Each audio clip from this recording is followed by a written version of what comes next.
40 yoshdan keyin har ikkinchi ayolda insult xavfi uchraydi, lekin buni bilishmaydi. Bosh og'rig'i, quloqlardagi shovqin, barmoqlarni ivishishi, ko'z oldida qora dog'lar paydo bo'lishi, qon bosimini birdan ko'tarilib yoki birdan tushib ketishi, yurak xuddi portlab ketadigandek urishi, lekin faqat dorilar berib bu muammoni hal qilib bo'lmaydi. Gipertoniya bu jim o'ldiruvchi deb ataladi. Tomirlarni ichidan yemiradi. Klinikalarda tekshiruv va davolash uchun katta pul ketadi, lekin qon bosimini dorilarsiz tushirishga yordam beradigan mashqlar bor.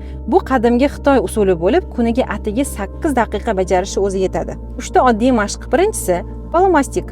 Orqada yotib bajariladigan maxsus holat. Orqa miya arteriyalaridagi qon oqimini yaxshilaydi va bosimni 1 daqiqada normaga keltiradi. Ikkinchisi uch darvoza nuqtasiga massaj. Bo'yindagi muayyan nuqtalarni uqalash, tomirlarni bo'shashtirish, qon aylanishini yaxshilash va miya tomirlarining spazmini oldini olish uchun qo'llaniladi. Uchinchisi umurtqani cho'zish.